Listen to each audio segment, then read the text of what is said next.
Assalamualaikum warahmatullahi wabarakatuh. Perkenalkan, nama saya Ilham Dwi Setiawan dari kelas 11 MIPA 5. Di sini saya akan menjelaskan materi tentang minyak bumi. Minyak bumi adalah bahan bakar fosil yang merupakan bahan baku pembuatan bahan bakar minyak bensin dan bahan-bahan kimia lainnya.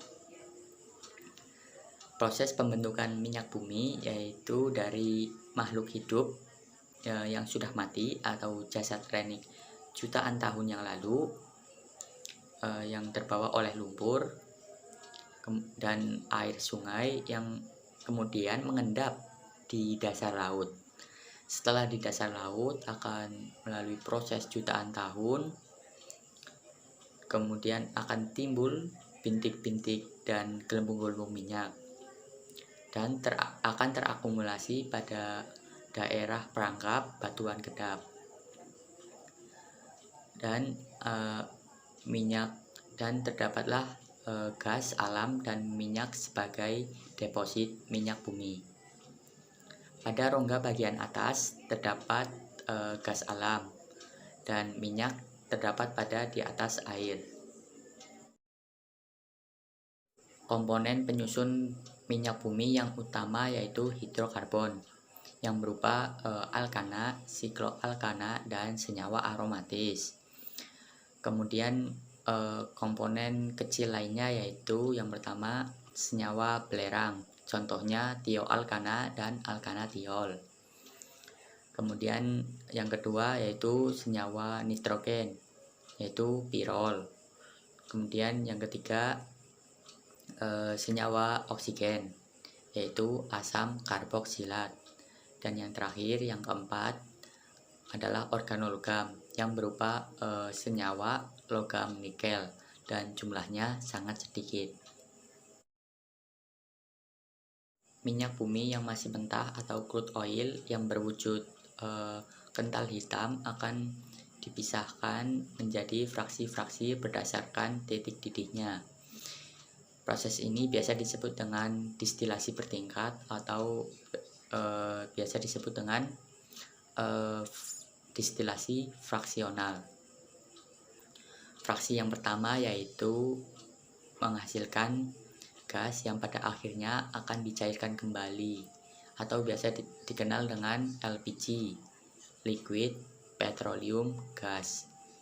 Manfaatnya yaitu sebagai bahan bakar kompor gas dan bahan bakar kendaraan yang menggunakan gas. Kemudian fraksi yang kedua menghasilkan nafta. Pada fraksi ini tidak dapat digunakan secara langsung, melainkan harus diolah lebih lanjut pada tahap kedua. Pada fraksi ini menghasilkan bensin premium dan bahan-bahan kimia lain. Atau nafta biasa disebut dengan bensin berat. Kemudian fraksi yang ketiga yaitu menghasilkan kerosin atau minyak tanah, kemudian aftur sebagai bahan bakar pesawat jet. Kemudian fraksi keempat yaitu menghasilkan solar. Solar ini dapat digunakan sebagai bahan bakar diesel. Kemudian fraksi yang kelima, yang terakhir atau biasa disebut dengan residu. Fraksi ini akan diolah lebih lanjut pada tahap kedua. Sisa-sisanya akan menghasilkan aspal dan lilin. Yang pertama yaitu perengkahan atau cracking. Dilakukan perubahan struktur senyawa-senyawa hidrokarbon meliputi pemecahan rantai, kemudian alkilasi atau pembentukan alkil, kemudian reformasi atau perubahan struktur, kemudian polimerisasi atau penggabungan struktur karbon, dan yang terakhir isomerisasi atau perubahan isomer. Dan yang kedua yaitu proses ekstraksi, pembersihan produk-produk menggunakan bahan pelarut sehingga hasilnya akan lebih banyak dan mutu lebih baik. Yang ketiga yaitu proses kristalisasi, yaitu pemisahan produk-produk berdasarkan titik cairnya, misal pada pemurnian solar melalui proses pendinginan, penekanan, dan penyaringan akan menghasilkan produk sampingan yaitu lilin. Dan yang terakhir yaitu pembersihan dari kontaminasi atau treating. Pada proses tahap ke-1 dan tahap kedua pasti akan mengalami kontaminasi atau pengotoran. Nah, kotoran ini harus dibersihkan dengan cara menambahkan soda kaustik atau NaOH dan tanah liat atau hidrogenisasi. Hasil pengolahan minyak bumi berdasarkan perbedaan titik didih dan jumlah atom karbonnya. Yang pertama yaitu titik didih kurang dari 20 derajat Celcius dengan jumlah atom karbon C1 sampai C4 menghasilkan bahan bakar gas atau LPG dan bahan baku pembuatan produk-produk petrokimia. Kemudian titik didih 20 derajat Celcius sampai 60 derajat Celcius dengan jumlah atom karbon C5 sampai C6 menghasilkan petroleum ether, yaitu pelarut nonpolar yang digunakan sebagai cairan pembersih. Kemudian pada titik didih 60 derajat Celcius sampai 100 derajat Celcius dengan jumlah atom karbon C6 sampai C7 menghasilkan nafta atau gas bumi dan pelarut nonpolar. Kemudian pada titik didih 40 derajat Celcius sampai 200 derajat Celcius dengan jumlah atom karbon C5 sampai C10 menghasilkan bensin, yaitu bahan bakar kendaraan. Kemudian pada titik didih 175 derajat sampai 325 derajat dengan jumlah atom karbon C12 sampai C18 menghasilkan kerosin atau minyak tanah dan aftur sebagai bahan bakar pesawat jet. Kemudian pada titik didih 250 derajat Celcius sampai 400 derajat Celcius dengan jumlah atom karbon C12 ke atas menghasilkan solar, yaitu sebagai bahan bakar mesin diesel.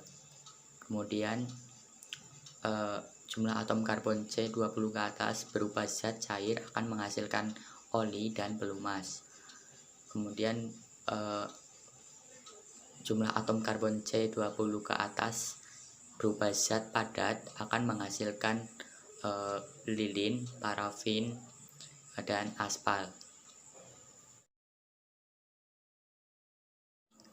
Bensin. Mutu bensin ditentukan oleh efektivitas pembakarannya di dalam mesin. Bensin yang baik tidak akan menimbulkan knocking atau ketukan pada mesin. Ketukan pada mesin dapat terjadi apabila bensin terbakar tidak pada saat yang tepat, sehingga akan mengganggu pergerakan piston pada mesin. Jenis-jenis bensin dan angka oktan pada bensin milik Pertamina. Yang pertama, premium, memiliki angka oktan 88, artinya 88% iso-oktana dan 12% normal heptana. Kemudian Pertalite dengan angka oktan 90, artinya 90% iso-oktana dan 10% normal heptana. Kemudian Pertamax dengan angka oktan 92, artinya 92% iso-oktana dan 8% normal heptana. Kemudian Pertamax Turbo. Tamax Turbo memiliki angka oktan 98, artinya 98% isooktana dan 2% normal heptana. Dan yang terakhir, zat anti knocking. Zat anti knocking adalah zat tambahan yang digunakan untuk meningkatkan angka oktan pada bensin. Contohnya TEL atau tetraethylate dengan rumus kimia PbC2H54. Kemudian MTBE atau methyl tertiary butyl ether dengan angka oktan 118, dan yang ketiga etanol dengan angka oktan 112.